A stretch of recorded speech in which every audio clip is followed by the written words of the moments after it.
Welcome to the Scale Model Podcast. In this podcast, we aim to entertain, inform, and promote the hobby of scale model kit building with interviews, reviews, and news about the hobby. The podcast is available bi-weekly where your favorite podcasts are found, including iTunes, Google Podcasts, Spotify, and Stitcher. You can also get it from our website at scalemodelpodcast.com, where you can find show notes, photo gallery, and so much more.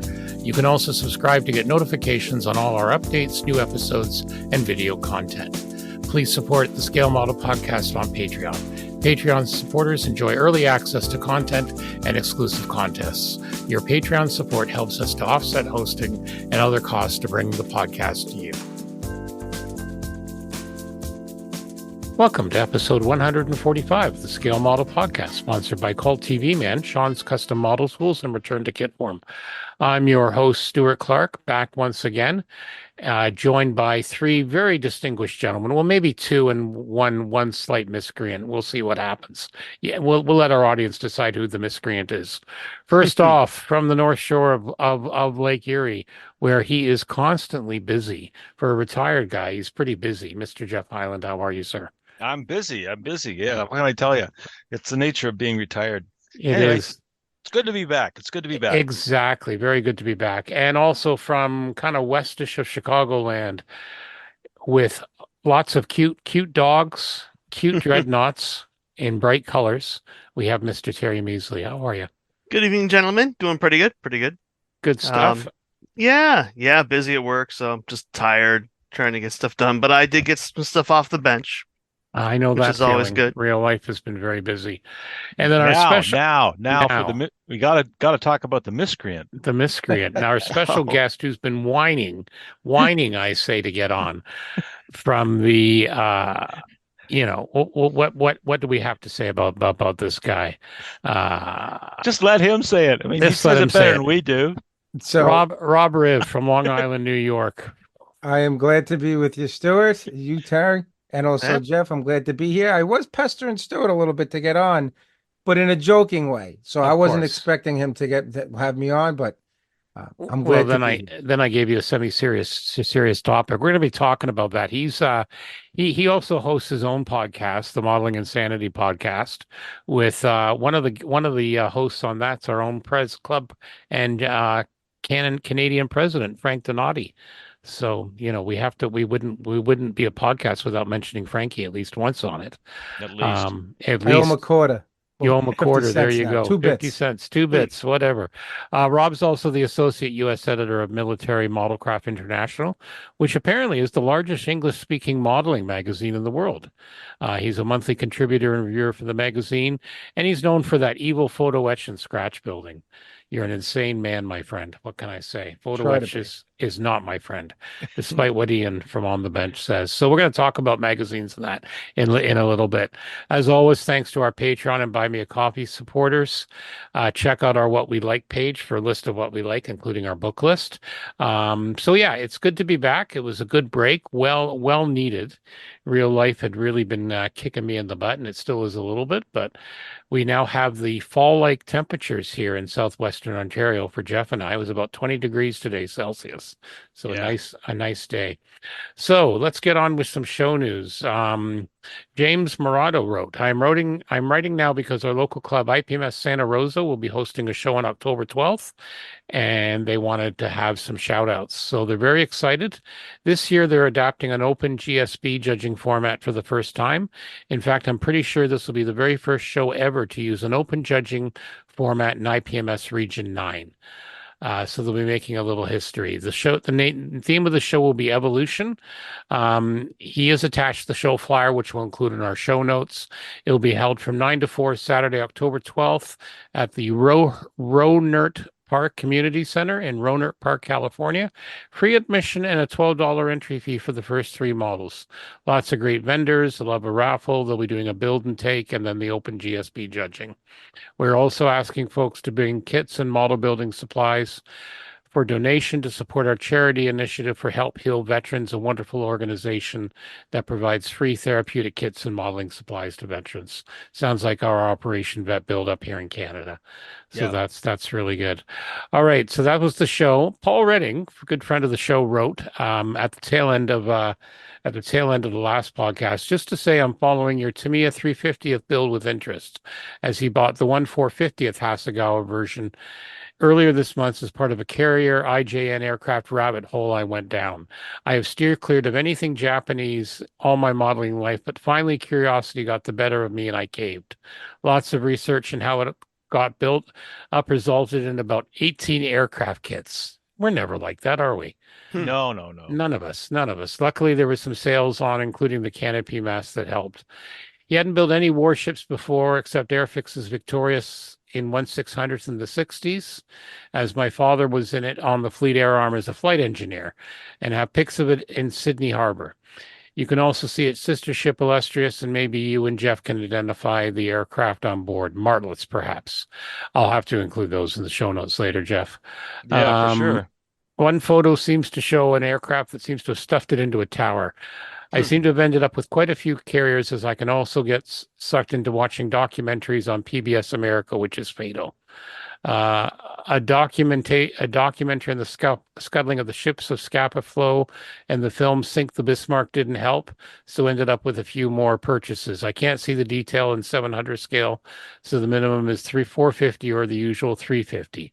Like you, I try and stay away from PE, but he has bought a few railing kits. Good for him. And also for the radar arrays antenna, if not included, plus the wooden deck sets and a couple of brass barrel sets for Prince Eugen. And basically it's a pretty long thing, but yeah, so that's a long letter. Hope the relaxed break allows you all to recharge and come back rested. I build for the relaxation like I did all these years ago, pre-internet, and do it to my own standards. No interest point in trying to achieve the standards of some of the professional kilt builders out there on YouTube or on the forums. Well, all I say to that is, as long as you're enjoying yourself and you're building to your own enjoyment, go for it. All right. Yes. Seconded. Exactly. Right. Agree. Anything else? And nothing else we need to say there. Yeah. No. I just gotta say I have mic envy looking at this massive mic that Rob's got stuck right in the front of his camera there. That's freaking huge. That's the Long Island edition. That's the Blue Yeti with the spit thing in front of it. It's a spit guard. Perfect. Spit guard over here. Exactly. Yep. Okay, let's get right to our news items. A lot of armor, which Rob will like, but ICM's 8 September releases. They've got a Humvee cargo carrier, the M1097A2. Feel free to chime in, Rob, anytime for any comments here. 135th scale, the Universal Military Pod, 135th scale. This is like the one that, you could put under a helicopter, perhaps. Yeah, it's for the sky crane. Tar. It's the pod for the tar hay. Yeah. That's a lot of seats in it. That is a lot of seats. And only a couple of windows. Then we have some... You don't want to see out. No, you don't want to see it when it's swinging. Luftwaffe airfield equipment, 100% new molds, 148 scale for your Luftwaffe dioramas. Mm-hmm. And then a nice little Type 320 German Cabriolet B. Mercedes. Let's call it what it is. It's a Mercedes. It is a Mercedes, yes, indeed. Powered by Daimler-Benz engine, began production in 37. And it's not black, and I like that. It's not black. Then we have the acrylic paint set for it. And then here we go. Here's one that Paul, I was going to try to remember his name. Terrible. Paul might be interested in the KI-91 2B Sally with Japanese pilots and ground personnel. That'll be a fair size in 148th. I've got the plane. I've got the kit. Looks great. Lots of masking. But here you get a few pilot and officers and a dude with a ladder. Exactly. And then we have a Panzerwaffel Steel Cats, 135th scale. Looks like a king tiger and a panther. Mm-hmm. So that would be the cats. That would be the cats. That looks like bad photoshopping too, doesn't it? I mean, the one on the left there looks like it's just floating above the mud. I don't know. Rob, you ever built any ICM armor? I have not. Really? I have not built an ICM armor kit. No. Okay. I'm really my building is usually centered around German and Russian World War II specifically. I Right. do venture into modern armor occasionally, some Cold War once in a while, but for the Well, this most would part, be it's German. And they don't. ICM doesn't really make a lot of. no They other make than like these. they make like armored cars, a lot of things like that, Yeah. right? Yeah. Well, here's two cats for them. Two art paint set for medieval warriors. Well, finishes up the items from ICM this month. So let's see what's next here as my mouse scrolls past the link I wanted. See, everyone gets to hear how the sausage is made. Barracuda Studios, our good friends at Barracuda. Lots of good things. If you have a Mossy, a Sea Fury, or a Yak, yakety yak. So we've got the Mosquito Bee, the Mark 16, the vac canopy in 1/72nd scale. And bulge style windows, finer frames, and no external frames on the rear portion, like the real aircraft. Look at the wheels, the tires, and Yeah. remember this is 1/72nd scale. Yeah, I know. The main This is wheel, the block incredible. tread. Mhm. Yep. It's amazing what's happening with the 3D printed wheels these days. Yeah, and most of Just us gorgeous. can't see in 1/72nd scale anyway. So what the Well, hell? exactly. So we got the slotted main wheels, the late main wheels, the nacelles upgrade set again for the Airfix Mark 16th.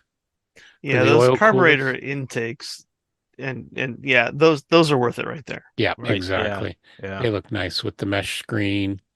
I Look like at that that. I like that they compare it to the original Airfix part, which is Hmm. not properly, Yeah, matched. no, not at all. Beautiful. But that looks really good. Then you got the landing gear upgrade. Oh my God. There we go. How's that for tiny, Geoff?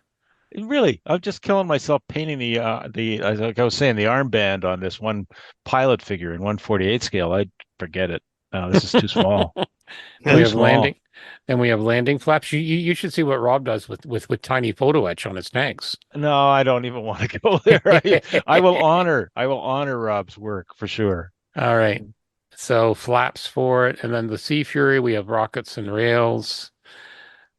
Rockets and rails, more rockets More and rockets. rails. Lots All of different detail. scale. And then if you have a Yeah, Yak 9T, 37 and 45 millimeter cannon barrels for the 32nd scale. at Oh my Nats I was God. talking with Roy a little bit there and picked up some of these dual rail, these two-tier rockets Right. for the yeah. I'll Nice. be using that with the XP-72 Well, hopefully. we're gonna have to talk to you about your Nats day trip. Yeah, it was Definitely. mostly a shopping trip. That's all Good. right. Well, isn't that what Nats is all about, right? You Yeah. know, it's what shows are. Okay. Here's one, Rob. Rob might like, although he doesn't do a lot of Shermans. U.S. new 35th scale World War II tank crew from Border Models. So U.S. tanker crew, very nicely cast. I bet you found, Rob, over the years the figures now that are coming out are just amazing compared to what used to be. Oh, the injection molding Tamiya figures, Tamiya, we should say. I get called out for saying Tamiya all the time. Tamiya's figures are amazing. Their new moldings Mhm. are outstanding. Mm-hmm.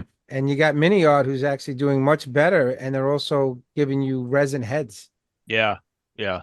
So No, it's pretty cool. And I must admit, at least with planes, they went through a period where the pilots were all removed, and now, of course, desperate to put them back in. Let's sort of add some scale to these things. right. Mm-hmm. No, they're Same very about, good. yeah. Okay, moving along. This one's kind of neat. How about the M29 Weasel, Arctic-Antarctic expedition Oh vehicle? yeah, this has me written all over it. As soon as it said they had me at Antarctic expedition, Yeah, so that's what I figured. Cold War puns incoming. look Chili at that. Weasels. That I'm just cold looking at this thing. My God. Winter's coming, my friend. Winter's coming. Yeah. For all kinds of reasons. Canadian Yes. Army. Yep. They operated Weasels. So, yep. Norwegian, the British. Honestly, just a vehicle called a Weasel. There's a good reason to buy it right there. Exactly. Lincoln Call a length Weasel. tracks. Yeah, love it. So this will be nice. All right. All right. So that's another one for for Jeff's wallet. Yeah. Okay, now for people building 1/16th, TACOM, they're really into the big box. So we've got two of their latest SD KFZ half tracks in 35th scale and a recent 1/16th scale Irwin Rommel figure to make one of their prized big boxes, 3-in-1. So one includes Rommel's Command half track, one of the two, and one's your standard 250-1. It's kind of a shame they wouldn't put two 1/16th half tracks in, right? That wouldn't make a huge box, would it? Not at all. Yeah, the shipping costs alone, forget it. Yeah, exactly. Have, I know. have they done one in 16th scale yet? Rob, have they done I one mean, in it's 16th? A half What, track? got to half be track? on their list. TACOM, yeah. Someone has. Is it I think Doswork is the one that released the half track. That's right. Andy's Yeah. Hobbies headquarters. Yeah, that's Which is right. it's all well, no, those are Doswork, but it's so odd because Doswork uses Takom does their molds, Mhm. and I think Yeah. it's all like they're all in cahoots with each other in some way. Probably. But these look nice. All the I love it. radios and everything. I really love this particular site, the Modeling News, because they incorporate like era specific photographs. Like Yeah. look at this picture of Rommel booting along in one of these things in the desert. What a great shot. Exactly. That's just a great shot. I like the one where they're stuck in the mud in the river in the Yeah. Balkans in 43. And then the 1/16th of the Desert Fox Yeah. right there. Holding up his thing saying, "Let's go this way. The British, they're this way. They're this way, I say." So that'll set you back a few, Bob, I'm sure. Our good buddy Peter Fay from Neo Tokyo, apparently they've received their latest what's coming soon from Bandai, and the 1/72nd scale Bandai Millennium Falcon is the perfect grade is being re-released in March. I see it all over the place still. My Mhm. local hobby shop has got it. I was just in around here in New York City, we have what they call book offs. Right. And they're like all in Japan, but there are some, I don't know if there's in other places in the US, but book offs have a lot of hobby related stuff as well as video games and Right. figurines, anime. Right. And they always have perfect grade Millennium Falcons there. Interesting. Well, we've had it really tough to find it here. And again, Mr. Donati, apparently it's a grail kit for him. Really? Apparently It he is? wants Can I? one. Yeah, he replied to Peter in our Facebook group about that. Hmm. In our IPMS London I'll buy it Facebook and group. dangle it in front of him like I There you usually go. do. There you go. Maybe Just I'll gotta- get one for maybe I'll get one for Frankie. That Puts would up with be me, nice. so maybe he deserves a gift. Once in a while. Once in a while, exactly. That's a big gift. That's not That's a a small hell of a gift. big gift. I know. Frankie's a good guy. You know what? Maybe that's what you should edit out there, Stu. You told me to tell you something to edit out. That's Don't get your his first hopes edit. up. We'll see what we can do. Not that we'd get his hopes up or anything. Not at all. We'll keep the bit where you say Frankie's a good guy, but we'll take out all the Yeah. gifting. We'll That's we'll true. see what we can do. All right. And then we have Fine Molds. Fine Molds, which had the Star Wars license for a while. Mhm. They're going to be from the Brit Modeler, from the rumor monger. They're going to be releasing a 1/48 scale Type 52-0. It'll be good. Yep, Yep. the recent stuff has been excellent. Do you see Yep. how they've done? You see how they've done the canopy there? They've got the frames on. Oh, That's nice. Isn't that fascinating. nice? Isn't that nice? You can paint the frame separately and then put the glass in. I wish everyone would do that. So I think that'll be nice. Well, particularly for these, sunroom type planes. Exactly, the greenhouse. Greenhouse. That was the word I was looking for. The Never mind. greenhouse. Yep. Oh, that's okay. So yeah, some nice looking things coming soon. And again, there's some more it looks like they give you both ways to do the canopy if you Yeah. scroll down a bit. So Yeah, none of the Why- physical pictures have that set up yet. yeah, why anyone So we'll would see. want to do it the old school way, I don't know, but I kind of like the new school way. So Well. that's going to be fun. Okay. Gecko 1/16th Universal Armor. Universal Carrier. What can you tell us about Gecko, Frank? No, Frank isn't here. Rob, It's Rob sorry, Ribs. Rob, sorry. What a Second edit. horrifying insult. Oh my I know. It I'm God. is pretty sorry. bad. I mean, I'm there's a sorry, Frank's bit- man. Frankie's like 6'2", 6'3". I'm 5'5", 5'6" on That's a good right. day. That's So right. you can't mix this up. But I am better looking. I blame the booze, but I haven't been drinking, so. You had scotch in there. Mm, Gecko is great. Gecko is the type of company that, I'm a big Bronco guy, and Bronco is now bye-bye. They closed shop about a year or so ago, right, maybe a little right. more. Gecko has kind of moved into that Bronco niche subjects, and the models build very similar to how Bronco was. And Okay. they center on a lot of like Commonwealth stuff and other things. Like you said, yeah, they had the universal carrier and a few other things that Bronco would have done. So Gecko is kind of filling that little void of those subjects that Bronco would have done. I think Gecko's doing them, and they're pretty good. They're not easy kits. They're probably Mhm. one of the more difficult manufacturers to build. They're not for beginners. Where I are mean, they out of? What country are they out of? I'm gonna assume they're out of China, but I'm China? probably Right. wrong. I'm Okay. probably wrong with I'm that, not sure. but they are very good. I've seen a couple of their models. My buddy Jim Gould, who's a great model, I think they have an 810. 810. I think he I did. think so. Yep. And he won a best in show with that at one of the shows. He did a great job with it. Cool. So yeah, they're great. They're really Yep. good. And like I said, they're filling they do those obscure subjects that other manufacturers don't do. Well, the universal carrier, you either love it. It's a face only a mother Right. could love. That's probably something that's been around a little bit, but there's Yeah. other subjects that they do. Yeah. Workable track links and everything. That'll keep you busy doing all those independent track links. But 1/16 scale, so you don't Yeah. really have an excuse. Right. So yeah, so that's going to be from Gecko.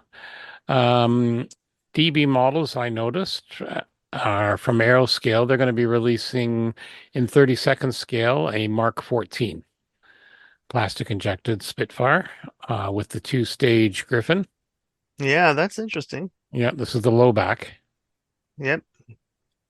So that'll be interesting for Spitfire aficionados, for those people wanting to do a Spitfire every mark in 1/32nd scale if you've got an extra room in the house. See how it compares to the Qatari versions. Well, exactly. I mean, obviously it's not, But they not don't. Mark Well, 14, but Qatari doesn't have a Mark 14 yet. No. Exactly. No. Yep. Well, they raised the bar. We'll see who yeah. see We'll how see. We'll see everyone what responds to it. we'll see what happens there. Leucograph, 3D printed RAF BE2C in 1/32nd scale. So continuing, with from the era of wingnut wings, you're still getting a lot of manufacturers with large scale World War I. Look at all that lovely rigging, Geoff. I think this is the first one I've seen from them that seems to be all 3D print. Yeah, Yeah, it looks exactly. it. Most of them are Absolutely. mixed media. And they're going to eventually have one in 24 scale too. Huh. That's good. Okay. That's huge. And well, you've got some steel there for the rigging. PE2 Some is a good steel bars. subject. Yeah, Yeah. yeah, very popular aircraft. Hmm. Struts and All right, that's undercarriage good. with holes for 0.8 millimeter steel wire. So yeah, few improvements over the cast version, improved fuselage, separated ailerons, landing gear in one piece. I So- mean, just looking at all that rigging, I get the hives. Just I know. I don't know how guys do it. Okay. We'll find out soon enough. All right. I think I already posted the finals, didn't I? Yeah, you did. I Yeah. did that twice. I don't know why I did that twice, but I did that twice. It's very Liked it that excited much. about it. I'm very Yeah, excited. liked it Okay, that new much. mini arts. This is hot off the press. I just saw this today. Mini art, new kits available for September 2024. A early mod half track, the SD KFZ 234-1. This is an early mod and has the interior kit. A German 3-ton cargo truck, U.S. radio set, some U.S. officers, urban travelers. I always think the pictures they have on these are rather funny further down. And a P-47D 28RA Thunderbolt Pacific Theater of Operations, the basic kit, Yeah. Terry. But nobody Yeah, likes Thunderbolts. Nobody No, cares about no, the not at Nobody all. likes that. A Marston mat landing strip with barrows, modern oil drums, and oh look, Rob a Stug. Yeah. Another They Stug. got so many. Mini Art has released every possible stug that you can possibly see. Yeah. At this point in time now, I think every month, it's February 43, March 43, This April is the May 43. June. This is the May June 43. May, You gotta June get it. 43. You gotta get it. I'm sorry, but you know. I And have a then bunch. and I then have quite a Huh. few. Yep. And then back in stock, the French civilians with the resin heads, a German tractor with trailer and crew, Soviet naval troops, a Maybach HL 120 for the Panzer 3 or 4 family with the repair crew, a cargo truck, and street accessories. So again, all sorts of goodies from our good friends at Mini Yeah. Art. All right. Now let's look at what's on ScaleMates. Oh. Haven't done this for a month. I No, know we're I we're know. not going to do a full month. Don't worry. So this is just new tool full kits. Badger 3D looks like for the wargaming people have a bunch of stuff released. Yep. Including the US M8 Buford. Buford, come here. Don't even go. Don't even Sorry. try. That hurt. We've got St. George model has a artillery piece, 15 centimeter Krupp. More from Badger 3D. Gloucester Meteor from Revell, the F8 FR9, 132nd scale, scheduled for next year. Yeah. So that's a new one. Is that Zvezda. that's the one with a stretched nose? I believe so, yes. Yeah. A lot of stuff from Badger 3D. The wargaming stuff is quite popular now. You know, they're pretty well getting anything you can make. How about a World War II German Panzer IV with a flak 88 in 172nd scale? Why not? Why not? Tank transporter going down to August 28th. A lot of Gundams. Always a lot of Gundams. Psycho Gundam. Ooh, I like this from Battleship Be Forever Yamato. See, even said it right. Prototype space combat attack aircraft, some of the Cosmos Python set of 2. You lost me. Oh, it's down on August 28th. No, is it? Yeah, August 28th was just 2 above August 24th. August 30th, pardon me. Be Forever Yamato's prototype. Oh, that's the 31.99. I'm just starting to see stuff about it. Yeah. Again, a lot of this Badger 3D companies really added a bunch to their they've done it twice. They've loved it so much they've done it twice. Yeah, it looks like it. Actually, everything's twice. Yeah, that's weird. There was some repeats all there. screwed up. All right, let's go down to the 27th. How about a Daimler Mod 1915 armored car? That looks George a model. crazy. Yep. Mm-hmm. Chevrolet like 60, 15-inch howitzer. Oh, look at that. Look at the winch system there. That'll keep you out of trouble. Here's a Soviet tank destroyer. Yep. FC-57B. FC-57. And if we go down to the 25th, we got some ships from SS model. Looks like Italian stuff. Yeah. Going down to the 24th, there's our Zero fighter. A lot of Warhammer. Yep. The booming beaver. We have to mention the booming beaver. The booming beaver from Ukraine. There you go. All right, Rob, I want a review on that one in the next issue. The booming beaver. The booming beaver. Definitely. It's like kind of X-rated a little bit, don't you? I know. I'm just saying. U.S. Navy deck tractors in all different scales, short and long. Oh, Matra MS-11. Nice. 1968 Monaco Grand Prix. Ooh, from Model Factory Hero. Model Factory Hero. Oh, that'll be a second mortgage. That'll be a second mortgage. Definitely. But beautiful kits, right? Oh, gorgeous. Yeah. Yeah. Some Alfa Romeos.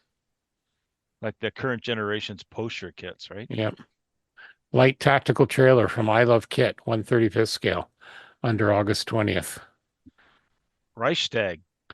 172nd scale, full size, 5-wing arches. 5-wing arches. Oh my For those God. giant wargaming tables with the dioramas, right? Yeah. Oh, That's and here's amazing. Trumpeter's announcement of the USS Gerald Ford, 1/350th scale. Mm-hmm. That'll be a big boy. Does that ship bump into things as it's coming into the harbor? Yeah, maybe. trips over the stairs. Hits its head as it's coming through the steps. Yeah, you can imagine if that ever happens, right? Falls off the desk like Chevy Chase used to do on SNL. That's right. Oh my God. That's right. A lot of subs, and I think we'll leave it there. Yeah. Lots of stuff, all different scales. Like I say, it's always you never know. Summer's not a downtime anymore. Not No. anymore, Good to is it? see. Is it? Yeah.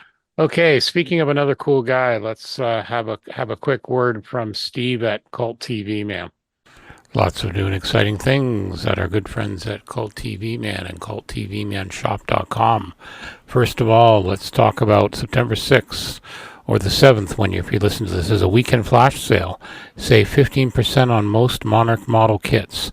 Does not include the moon suit, and the discounts applied at the range at the checkout. Applies to products in stock, does not apply to pre-orders. No holds, no rain checks, no substitution. This includes the Fly Glow in the Dark version, the Sinbad the Sailor reissue, and many, many more. What else is coming out?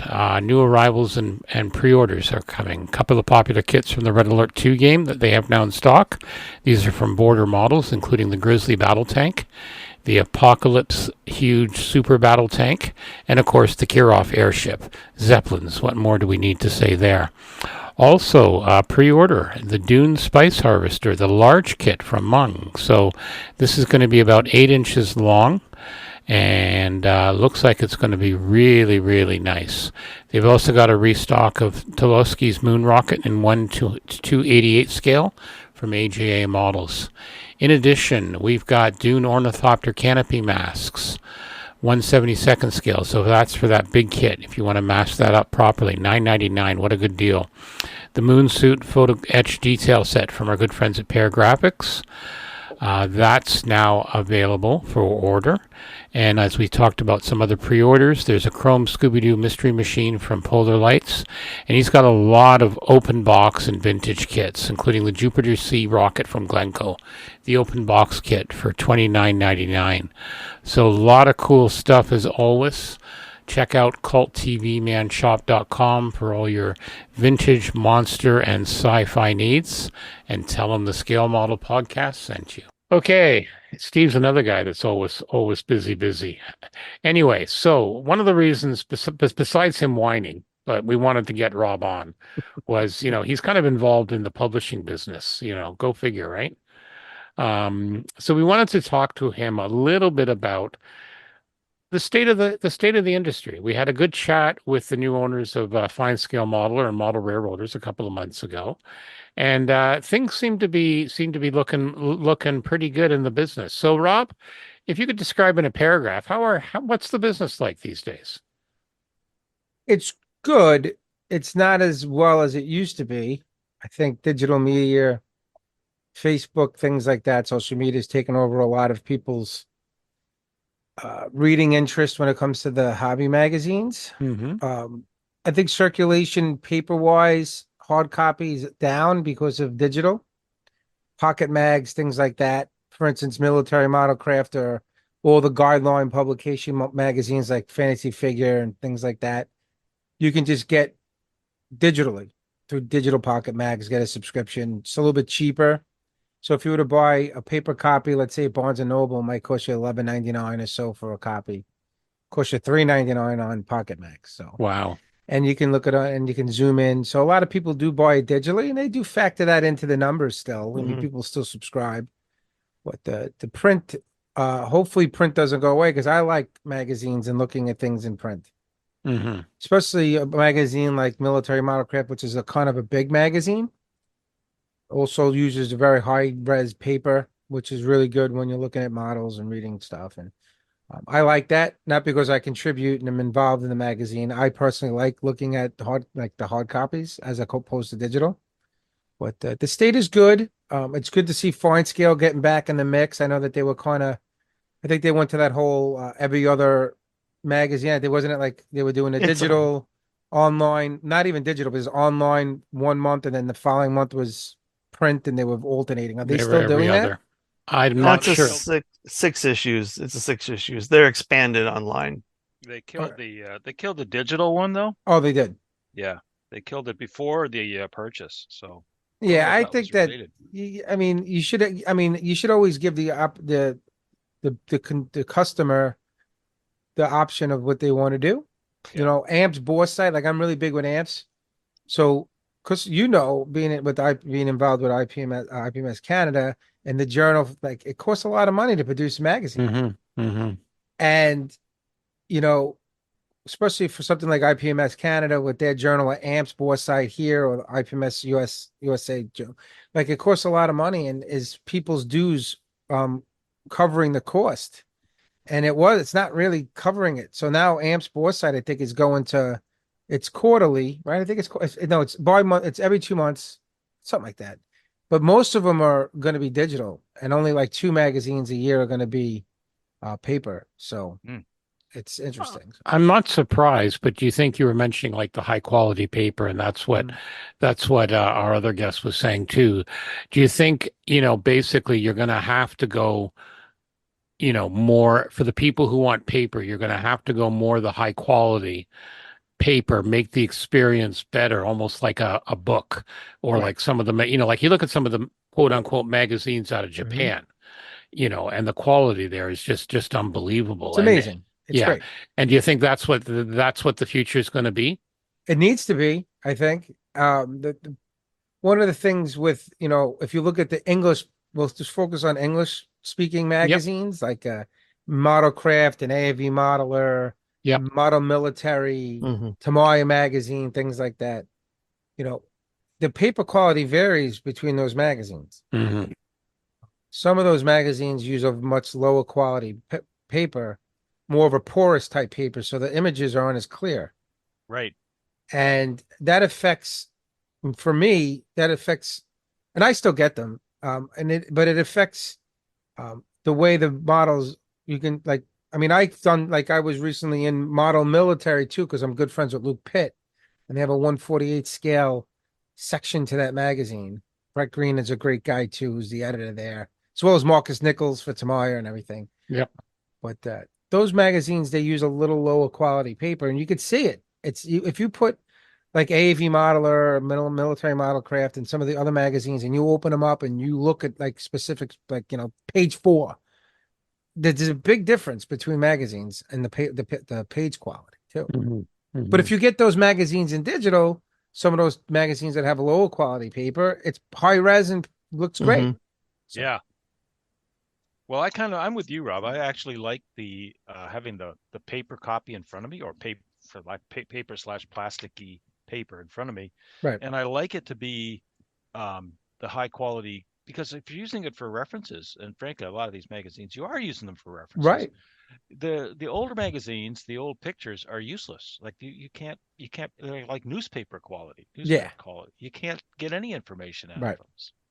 Anyway, so you're right. I mean, I have bins and bins and bins and bins of old model magazines.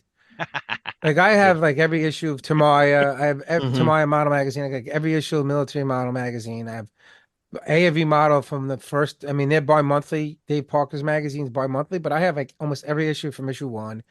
And it's like weighs tons. Do I go back and get those magazines now? Things from back in the day? Probably not. But I think that, it's still I would hate to see a time when model magazines isn't a thing, because for some people getting to be published is a really nice opportunity. There's one thing about seeing your model, like, posting on a website, people like getting reactions, but there's also something inherently like this. You feel good about yourself when you actually might see your model like in a magazine, whether it's even if it's like something at a model show where like a model magazine, like I did a whole spread for Military Modelcraft for AMPS Nationals. So like if you take a picture of someone's model at a show and you put it in the magazine, I know that I get people go, oh man, my model is in the mag. That was awesome. Like even to just see their name on a model that they did, even if it's in a small little box on a show report in a model magazine, people love that. And I think that you still need to give people that opportunity. Totally agree. The other thing too, I mean, I've written a few things for the IPMS Canada, like nothing for magazines like you have, but I actually found that the experience of writing something improved my modeling. Like Sure. it forced me to Sure. like really focus in, have the little camera nearby. You're Right. looking at things. Mm. You're trying to explain what you're doing, and yeah, it really I thought the experience was really good for the whole point of just becoming a better modeler. I agree. And for someone like, when you're writing an article for a write-up for a build that you're doing, you do keep that in mind as you're building. Yeah, And I don't really take notes when I'm building or doing an article. I take a lot of photographs. yeah, So I know my history of my time frame of when I first started taking pictures to where I am at a certain point. And taking pictures while you're building is probably one of it stinks to have to stop what you're doing to take a staged photograph. Like in military modelcraft, we kind of encourage people to take photo booth pictures as much as possible with a hmm white background. That Hmm. way, Andy Whitaker, who's the layout guy, when he lays out the pictures in the magazine, he could lay it out with the text and it blends in. Like you wouldn't know that it was like you could put like 5 pictures on a page, but they look like they were all on the same backdrop. And Right. that's what we try to do. Now, I'm not saying that people don't contribute um, subjects to the magazine that take bench on the bench pictures, which people do, but we kind of would rather you take a stage picture within your photo booth. And for me to take those pictures, it is tedious, but to write is great because like you're right about that though, Geoff, because it does make you a better builder when you're thinking about how you're going to write. yeah, it And does. you don't have to, like, I'm not a writer, I'm a modeler. So, like, I mean, in my profession, I do write and do a lot of things, for my job. But when it comes to like writing narrative things, I'm not that good at that. And I've learned now over time to be better. But if you have a good editor for a magazine, someone like a Dave Grummett or a Dave Parker or Marcus Nichols or Brett Green and those guys can take something that someone's written, whether it's 2,000, 3,000, 4,000 words, and they can make it a better article. You just need to convey what you're trying to do, and they'll make it better. Yep. So I tell people who want to contribute to a magazine that they don't necessarily have to be a novelist or a writer. They can just go write what you did, try to be as informative or detailed as possible. Doesn't have to sound perfect. The editor will make it perfect. Yep. Now I've proofread that articles for other people. Like Dave will send me like proofs of upcoming articles and say, Rob, I proofread this. Can you put a second set of eyes on it? And you get a lot of non-speak. You get a lot of not non-speaking. You get a lot of um European modelers who submit articles, and English isn't their first language. So hmm it'd be like me trying to write an article in Spanish. I couldn't do that. So these people are trying to write in English, whether they're using a Google Translate or they're doing something to write that article that takes a lot more time for the editor to fix because their writing isn't good. So in those respects, you'll see what we call like a picture-driven article. Like you might get like something from me, like I'm doing, and we're going to talk about that, I think, later in the podcast about what's on our bench. But I have a two-part article running right now. One was the build of the model was last month, and this month is the paint job. Now, I both articles are about between 3 and 4,000 words. So there's a lot of pictures of those of that build or the paint job, but the narrative of my articles with this is describing everything that I did, and there'll be numbers that go to specific pictures. And in the article, we'll say, you know, I soldered these fenders or whatever, and there'll be a number there 4, and then you look and there's picture number 4, and you'll know that I'm soldering in that picture. But some of these other articles that are picture driven won't be a big narrative. They might only be 500 words as opposed to 4,000, but it's picture driven where there's like little captions underneath, like, used AK Interactive brown wash, streaked it, and this, that, and the other. And that most European models who do for English magazines, that's what they'll submit. It's just easier for them to do. I'm sorry, Sure. we went on a tangent, Stu. No, it's all right, man. That's all right. No, this is good. This Yeah. is actually really, really good and really, it shows that the publishing industry is alive and well.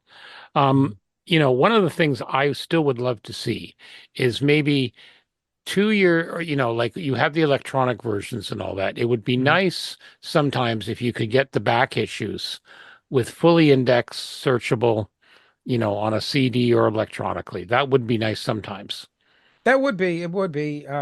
I mean, listen, if you have pocket mags, it does library it for you, you know.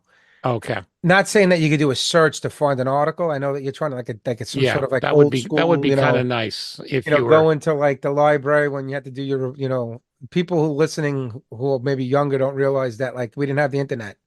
Yeah, And you wanted to shocking. do a research paper, you had to go to on the microfilm or microfiche and Yep. find it Yeah. and look at it and photocopy 80 pages just so you can have something. Yeah. Kids today, kids Now today. I this is a tell you. keystroke. I know. I tell you.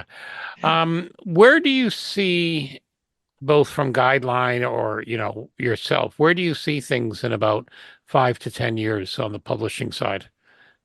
Wow. Well, I the know. I hobbies. really threw that out there on you. No, I mean, I don't know if I can look that far ahead, but I can say that the state of the hobby right now, and someone who's been involved in hobby for a long time, the state of the hobby today is probably the most healthiest it's ever been. Some people try to say that the hobby's dying. It's not dying. It's the people that are in it are getting older. Hmm. We're not dead yet, for the most part. I mean, it's like, there's not enough people backfilling the people that are going is the issue, but the ones Hmm. that are here are still thriving. Like the amount of models, the amount of products, the amount of, tools and all the accessories. You just did new kits and you were talking about what's coming out just in the next month. If the hobby wasn't like healthy, that stuff wouldn't be happening. Hmm. Like you go back 20 years ago, and just 20 years ago, which is for us, it's not a long time ago. And you look 20 years back, the hobby is 10 times healthier today than it was then. Then you didn't have Takum, you didn't have Miniot, you Yep. didn't have Meng. I'm just talking about on the armor side. Hmm. You didn't have, border models, and you didn't have IBG, and all these other model companies weren't around. I mean, there was other ones that were there and have gone, but for the most part, you just see how healthy things are because you see these come. Now, Bronco recently went away, but that's few and far between, and most of these companies survive. And we think of the hobby as North Americans of how healthy it is here. And we're just like a snippet of Oh what this yeah, hobby is. exactly. The European model is, the Spanish model is, the Eastern European model is, it's huge. Mhm. Japanese model is, and Eastern and over in the Far East, it's insane. And we're just 10%, maybe Yep. 15% of what the market is. It's huge there. You see some of these model shows, not forget about Telford, or these other shows that go on, let's say in England or in Europe. But you go look at some of these Japanese shows. Now, these people don't compete. They don't go there for medals. They go No. there to show their work. I mean, I don't know Hmm. exactly how it goes, but you go to Japan and you see pictures in like, in military mod they're big that Masahiro Doi used to be the editor there of that magazine. And then they show those pictures of those shows. It's like, my God. Yep. It's like this the armor alone is Yep. like there's thousands of models at these shows. Hmm. Huge. And young kids are doing it there. Now they do Gundams. We all know that, the whole shtick that, Gundam's huge. right, that there's more Bandai kits sold a year than all the other model kits aside, and that's true. Yep. But even in like Asia, like the armor, planes, ships, it's huge there. Hmm. Huge. Well, Exactly. Gundam's like the gateway drug for this hobby for this generation, Right. and I absolutely support it because at some point some of them are going to wash out, not be interested in it anymore, move on to Mhm. something else. But there's always going to be a proportion of people who are start the hobby with a Gundam, who want to start going further into other things and explore other aspects of the Right. craft. And Yep, they may stay there. It's Right. we have to kind of remain agnostic if we want to keep scale modeling as a whole going. Yes. You can't predict where it's going to be. Yeah. 20 True. years ago, could you have predicted the kits that are available now? No. No. Even no. state-of-the-art Hasegawa, and once in a while when Tamiya did an airplane. You wanted You know, to do an early war Panzer III or models like that I like to do. You didn't have them in injection molding. You had to do No. it in resin. And Exactly. and you were doing an old pending and some people in here are like, what? Pending house, Cromwell kits. Yeah. You're talking about these kits that you bought them, half the parts were broken. Hmm. Or you needed to like boil water and start like de-warping Yeah. parts. And this the evolution. There used to be we're talking about publication. There used to be a Jap that I think it was, I'm forgetting the name of the model company in Japan, but they used to release what they called a Panzer book every year. I'm forgetting the exact name of it, but every year they would release a book with all the big Japanese modelers would do every German Panzer tank available at that time. So there would be like the Panzer III section, and all the Panzer IIIs from all the manufacturers would be built, and they would be all in these magazines. It's cool. Hmm. And but you would look at that, and it was back in the 90s they were doing this, and you would go back and look at this now, and half of it is all resin models. Yep. All of them. And now they're all available in injection molding kits, and multiple manufacturers offer it. That's just Oh, one. exactly. This is You what know, gets me every year. We've got different manufacturers, and Right. then also, it's the 3D printed stuff. If Right. it's not popular enough for injection molded, someone now has made a pattern for 3D printed. Right. And something that Terrence was saying about the young kids with the Gundams, Gundam is a huge community. It's just not the models. I was just in New No. York City. I live in Long Island. I live right outside of Manhattan. I don't know if you saw, Stuart, where I posted that Gundam USA tour that's Yes. going on. In the middle of Times Square, they blocked off a whole section. I don't know if you guys ever been to Manhattan. A whole section in the middle of Times Square, and there was booths and tents for people to build models and play the video games. It was amazing. I stopped with my wife. I was taking pictures like, this is awesome. But you had to like make a reservation to go in there. But the point is Gundam's huge, right? The video Yeah. games kind of pushed the models.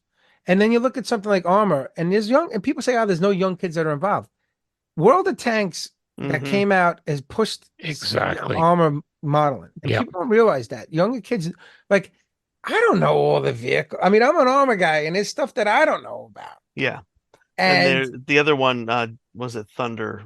yeah, a world, but the other one, and then yeah. there's World of Ships, so ship War Yeah, Thunder, there's War Thunder, War there's Thunder, right? yeah, there's a lot of video game IP. So it could come full circle. You're it absolutely could. right. It could, and look at some of the anime out of Japan. They've got like, girls on Panzer girls or whatever they're called, or Yeah.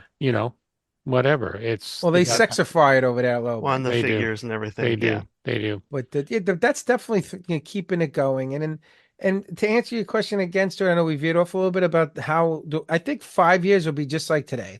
I think 10 years, I don't know, but 5 years from now, I don't see any difference. I think that it's funny because we look at like these books that come out from like AK, right? AK Interactive will release like a weathering book or something. Somebody, I don't want to mention names, but a well-known model will release a book for a manufacturer like AK, or let's say Guidelines had just recently released a book of all Japanese armor from all different models. The distribution is not huge on those magazines. No, those books. They don't make a lot of money on those, and for the most part, you kind of break even. And you're trying to you're only really selling those to sell product.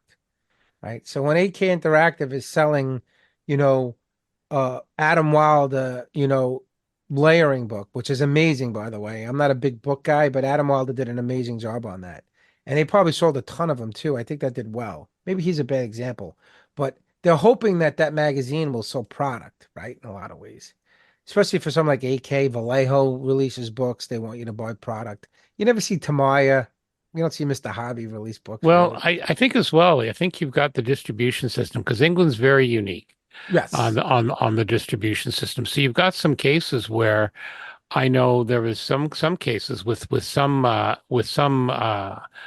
publishing houses, they weren't making them as much available for the individual hobby shops, but they were putting them into the W.H. Smiths, the bookstores and stuff like that. Barnes and Nobles and things like that. Yeah, it was an interesting thing on and it's kind of matches kind of the magazine industry in general, where you're seeing a lot of instead of having like let's say Southern Cooking, instead of having 6 issues a year, you might have a couple of specials they'll do only, like one-offs and stuff like that. And I think we're seeing a lot of that. Right. And that's a big thing too, is people ask me all the time, I'm in Barnes and Noble, I can't find the magazine. And they're kind of late to the game. Like you go in there, let's say in September, and they still have, August, Right. June, July issue out. Sprue Brothers gets them in right away. So they usually get them in the military modelcraft and a lot and like Fantasy Figure and all the other guideline publications. They go to print on this around the 6th, 7th, 8th of the month, and by the 20th, it's out on digital. Right. So there's a little bit, and then I think about a week or so after they go to print, Europe usually gets the magazine. And then it's usually later on in the month it comes to the North America. Yeah, So we're that's when late we to the see it. game. Yeah, that's when we see it So, here at the chapters I or in usually get Indigo now. right. I usually get my magazine from the publisher. They send me magazines. I usually get them like maybe like the last week of the month, and last week of the month, maybe towards like more towards the 30th. I'll get the Right. magazine. Right. Yeah, and in some ways it's if the local model store gets it first, that gives them a little bit of an advantage. Right. Gets people in, and I think there's nothing wrong with that. And you're still getting, the general interest. Maybe someone who hasn't built a model in years is going to Barnes and Nobles or Indigo, and they see that, and then they'll pick it up and look at it, and that might send them to the store. Right. As a publisher, you want the subscriptions, right? Right. Yeah. So it's okay to, you want the person to even to borrow the model, let's say at the bookstore, or buy it from like an online store or whatnot. But you want that subscription. You want that commitment where that you're saving money and they know that they're getting 12 issues out a year to you. Right. That's how they base their circulation is on pretty much on the subscriptions. So Very good. I Terry was or Geoff? just going to jump in for one question there because Stuart, your point about somebody who hasn't modeled for a while wandering into Barnes and Noble or whatever, and oh, look at that magazine, I'll pick it up. How do you pick up, like there's got to be a huge percentage of people like that who are just going to go on and Google it and pull up a YouTube video on building a model or something to that effect. And I must admit for myself, like there's so much content on YouTube tied to modeling there is now that I don't even look at it anymore. It's too much. I don't watch YouTube anymore. I once did, but I don't watch YouTube videos anymore like that of modeling. Like you said, it's too much.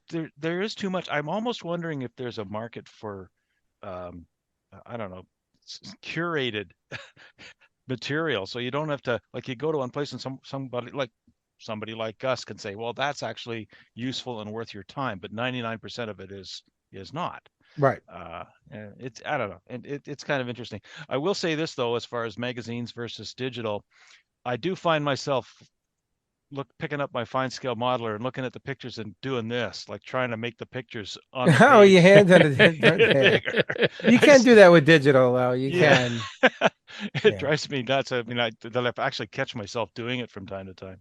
Well, I am glad that fine scale is they're looking to get that magazine back, because not to say anything bad about fine scale, and anybody who's been in the hobby a long time appreciates fine scale magazine. Geoff Hearn's a really good friend of mine. He used to be one of the assistant editors there as well. Aaron Skinner's a great guy. They're good people over there. But I thought they were kind of declining a little bit with their content, and I think they were recycling a lot of things. Fine Scale is one of those magazines where you can submit things to them, right? Just send them an article. A lot of publications, you can send something to them, but most of the time they're probably not gonna, take it in some ways. There's got to be a certain quality to it. But Fine Scale was always like that type of magazine that you can solicit them to get your stuff in their magazine, and they would take it, right? And my experience was, I know, submit something to them, and they'll pay you for their article, but they might not run it. And then, 2 years later, you get a Great Scale magazine off the wall, and you're like, oh my God, there's my article. I sent them like 3 years ago. That's how it was, with them. I mean, I was with Steve Andriano, who Stuart, who's in our build rooms. Steve Andriano has been, in the hobby for years. He's had a lot of things published, especially in like a fine scale magazine. And I was with them at a hobby shop. He's like, oh, a Great Scale. It was like an armor version of their magazine. It's like one of their compiled magazines. And he opens it up. He's looking. He's like, oh my God, they got my whitewash article in here. I sent this 5 years ago. So I'm looking forward to them doing a little better now that they got bought out. So Yeah, they look good. it sounds like it's going to move it into the next area, but they have been doing well, like their videos and things like that too. Yeah. It's I see the entertaining. Aaron You Skinner get thing when he's doing the yeah. reviews, the kit reviews and stuff.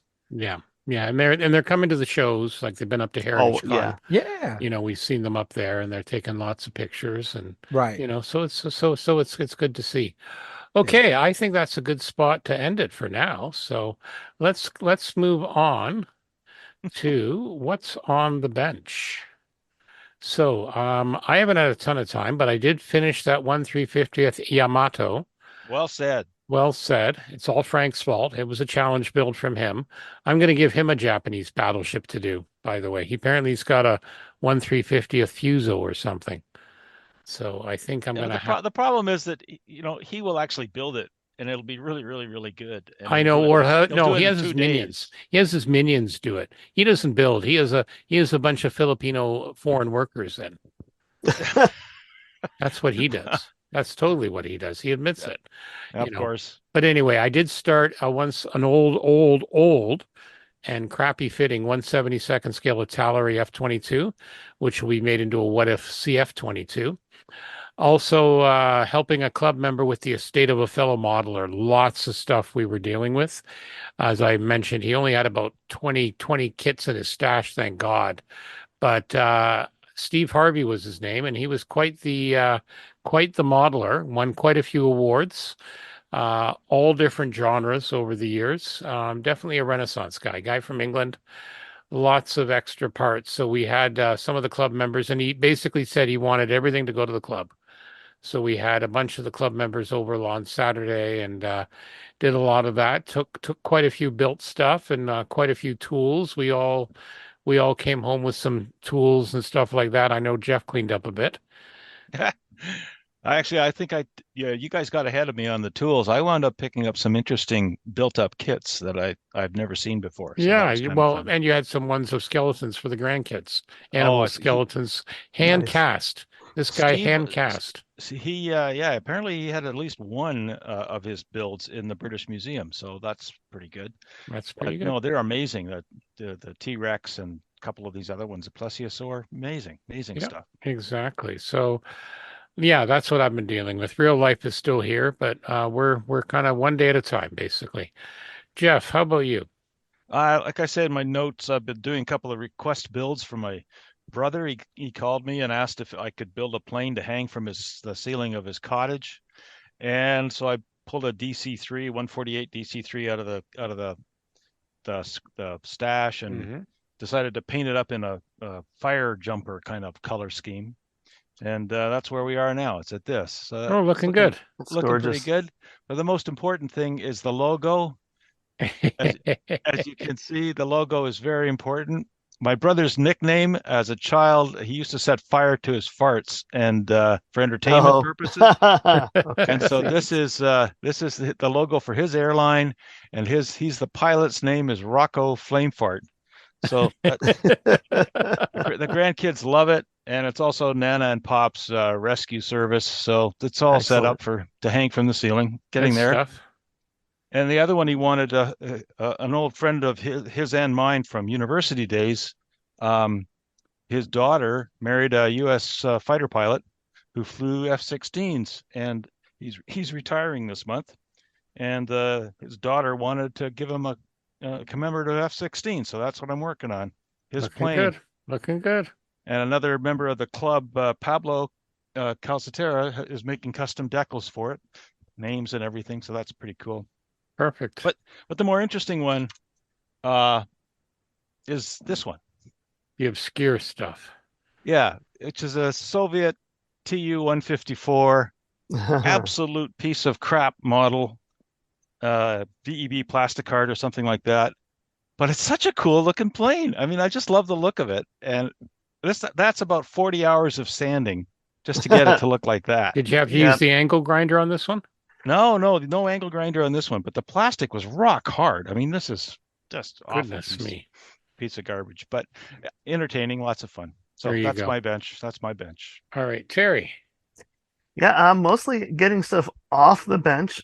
Finished up those dreadnoughts, those 1000th scale space battleship Yamato support ships, uh, and the XP-47. That's off the bench now. Pictures are taken. I just need to figure out where to put it in the cabinet. Liberate some space there. This is all trying to get the Musaru Cup build some proper space on my bench. We'll talk about that in a few minutes. We'll talk about the Musaru in a few minutes. Okay, Riv. Should I share my screen? Can you share your screen or no? Yeah. I can turn on sharing screen. Hang on a sec. Give me a minute here. It'd be easier to describe what I'm doing if I share it. Let's just turn on. Can I turn on sharing here? I've got it. Share screen is green. Yeah, it's good. Yeah. Let me hit it. Want to hit it? Go ahead. See if you can hit it. Host disable participating share screening. No. All right. Hang on. Let me. Yes. Here we go. Okay. Try it now. Yeah. So let me see here. Stuart does tech support for our club, just so you know. Yeah. And a hospital. And the hospital. Yeah. What could possibly go wrong? God can you see my screen right now? Yep. I can see your screen. All right. So like if you see here, you can see all these pictures. This is the article pictures. Holy crap. Look how many pictures, right? So this is the Bronco Panzer 3A, which is a very it's the only model of this kit, right? So what I did was I rescribed all the weld beads out. So and I redid all the welds. Wow. See all the welds I redid? Yep. So I rescribed them. You'll see on the turret where I redid all the weld beads, replace the barrels, and then we get to, how do I minimize this?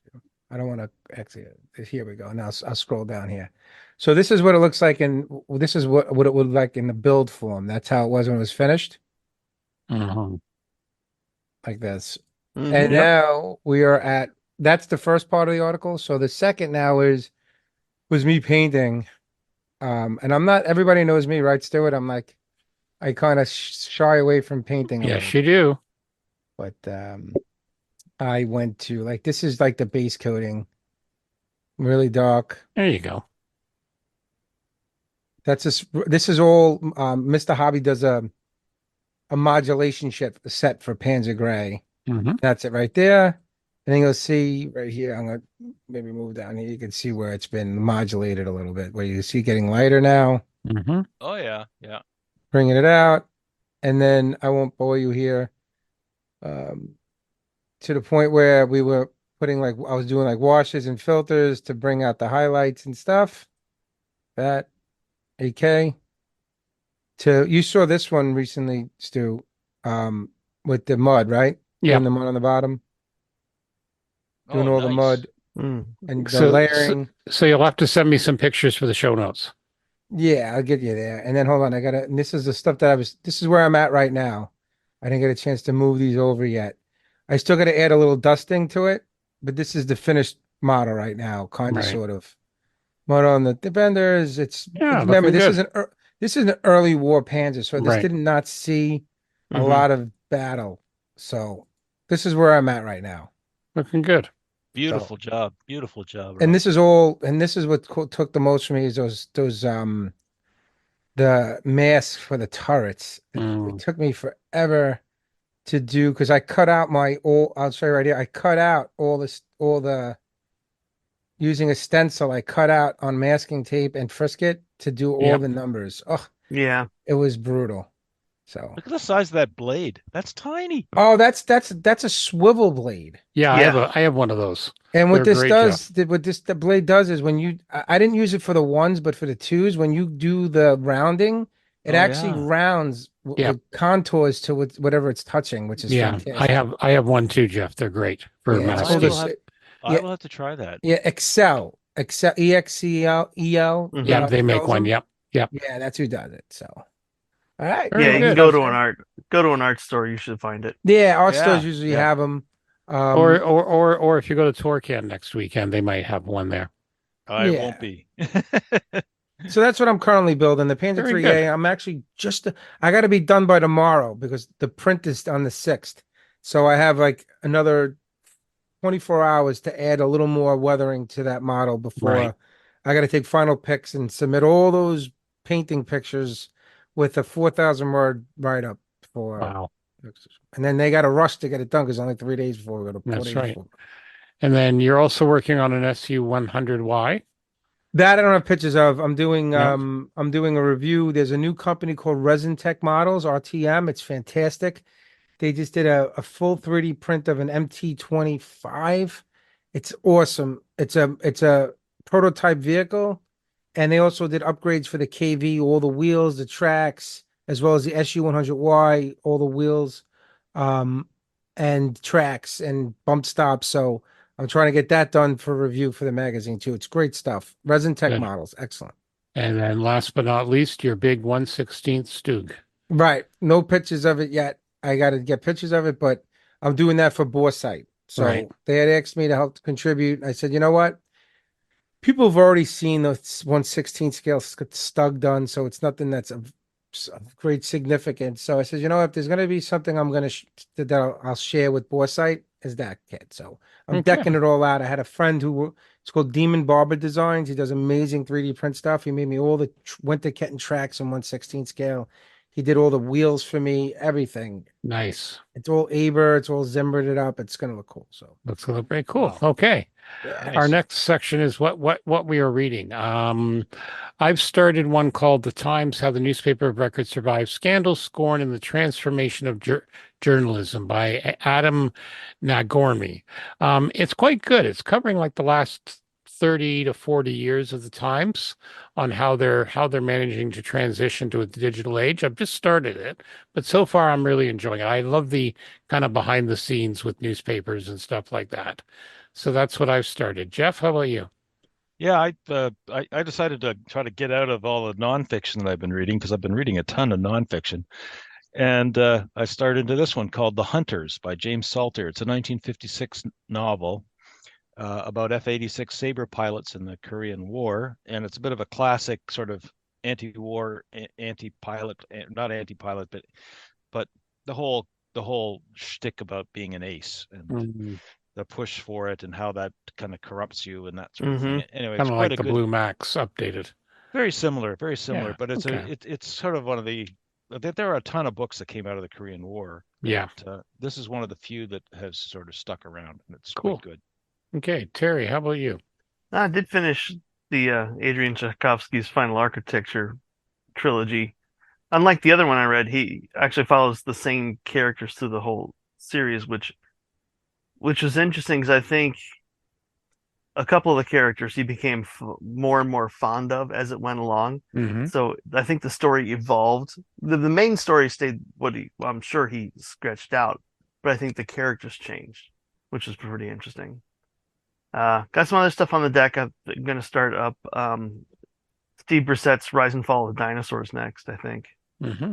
But also reading via my Comixology subscription, the Sumerian Conan comics, which I never read as a kid. I'm reading all these things now as I would have read as a 15-year-old, you know. Very good. Very good. Okay, Rob, you reading anything? If I can't get in and out of the movie in 2 hours, I'm not reading anything. That's all right, man. That's okay. I don't read. Okay. I'm not a big reader, to be honest with you. No worries, man. No worries. Okay, another guy I know who's a big reader is Sean from Sean's Custom Model Tools. So let's see. Oh, what a segue! You like That's that segue? I like those awful. segues. All right, here we go. Now we're going to talk a bit about Sean's Custom Model Tools, one of our other sponsors of the Scale Model Podcast. Some very cool things, both 3D printed and the Goodman Super Sanding Blocks. Let's start with the Microset and Microsole decal set bottle stand. This is purposely designed for the microscale set and sole. Most modelers over the years, they've tipped these bottles over. So this is a very handy thing. At $14.95, you can put them both together. They're printed in blue and red for easy identification. Comes with a black base, and they actually have little magnets on it, so helps keeps them in place. Definitely a good deal. I use mine all the time, and I can well recommend them. Let's talk a bit about those Goodman Model Super Sanding Blocks, namely the Value Pack Combo for $28.99. You get the 80 grit, 180 grit, 220, 320, 400, and 600. Just an amazing set, just what you need. And you can also, if you want, you can also get a super sanding block stand for it, which also really makes life a little bit easier, helps things keep it organized. The other thing too is they have the awesome model tape dispenser for your various tapes. It's basically a 3D printed thing. You put spools of your tapes. It's got a little razor blade to help cut it, and it's really, really good design.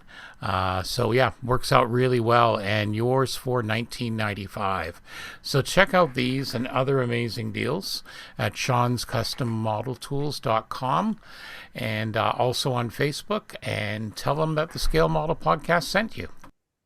All right, Terry, you went to Nats. Neil and I went up to Nats on Friday. Yep. Yes, give us a quick overview of Nats. We got up there. So I don't think the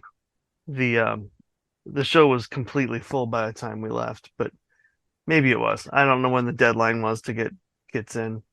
A lot of stuff there. Bobble Young was there, and he won essentially best in show with his big well-deserved Lightspeed ship. Yeah, well-deserved that one. Yeah, excellent.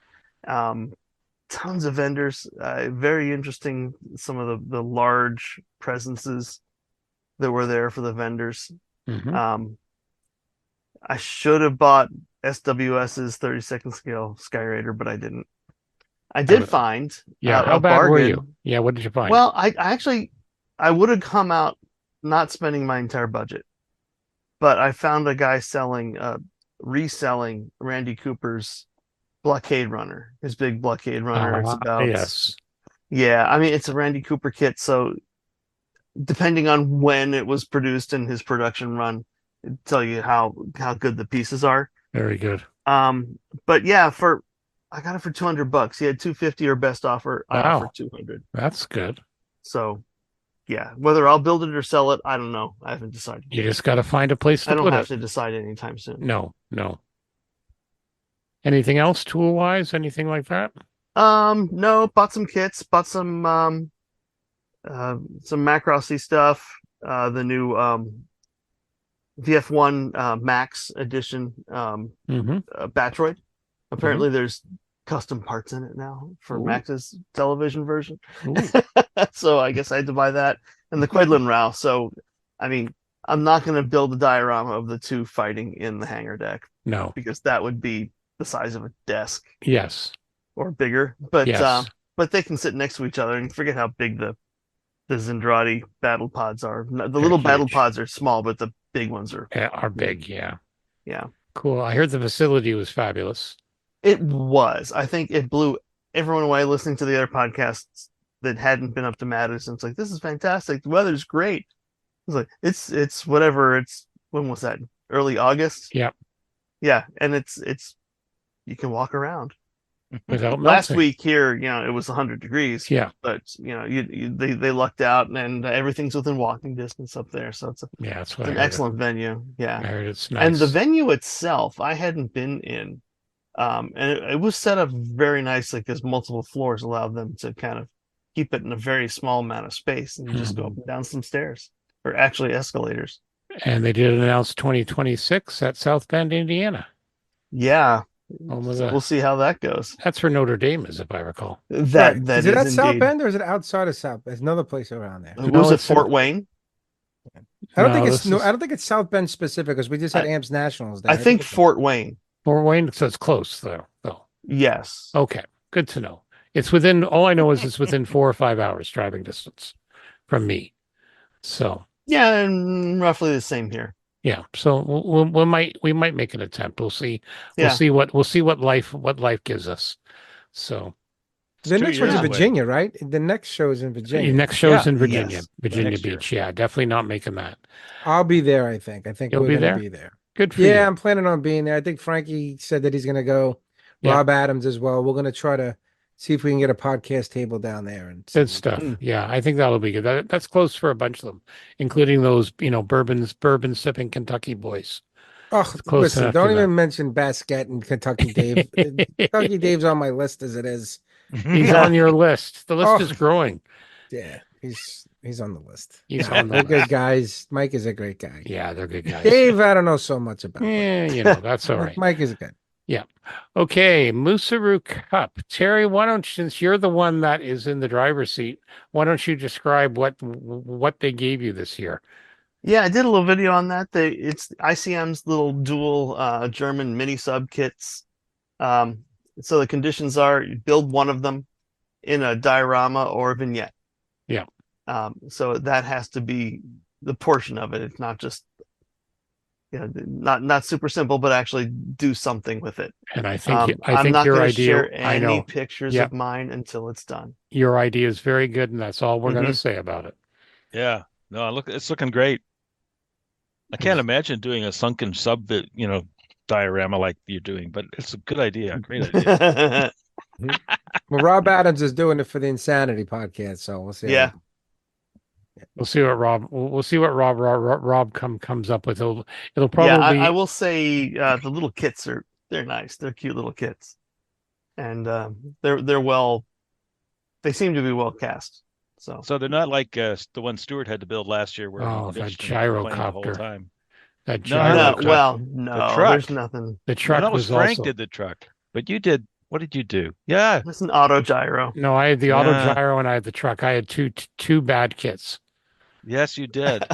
I tell you, Mini Art and ICM. I don't know. Hopefully next And time I got get the something better. Arma Mustang. Very happy with the Arma Yeah, you were Mustang. very happy with that. Exactly. All right. And Japanese museum with a Shinden. Yeah, that Yes. looks cool. Yeah, Neil sent me this link a bit ago, and he was trying to figure out what the other plane was. So I watched it, and I just turned on the subtitles and found out. Cool. He was just watching it without the subtitles. Oopsie. And the only remaining the Nakajima. docent just kind of drones on. She's the least expressive Japanese speaker I've ever Oh heard. dear. Yeah, That's which unusual. is hilarious. That's very But unusual. It is.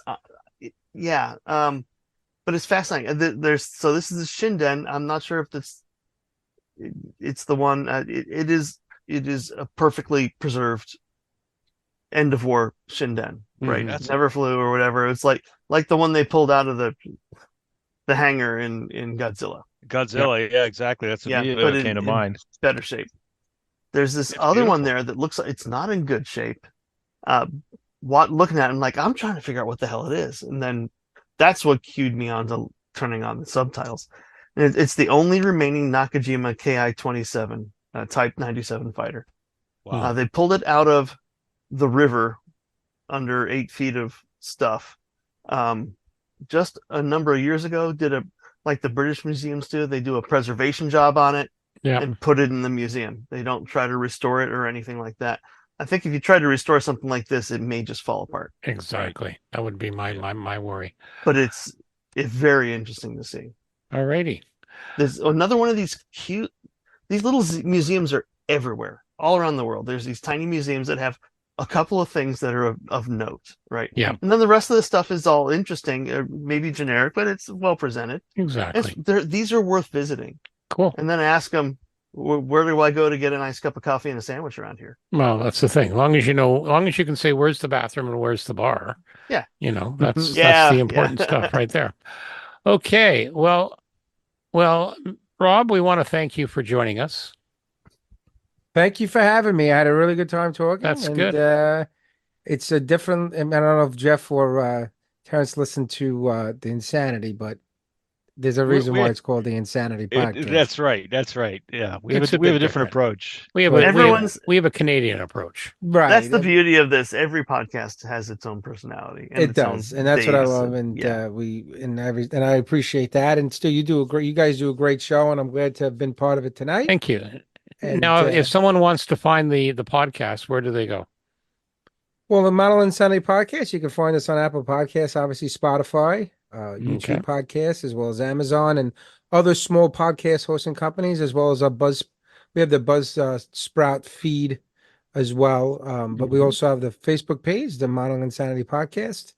I'm the host. We have myself, and then you have Frankie Donati. You guys know Frank. We know Yep. Frank. Justin Ryan, Steve Santucci, and you're all the other Canadian in arms, Stuart, Rob Adams, who's Our also buddy does Rob. the Model Makers Union. Yep.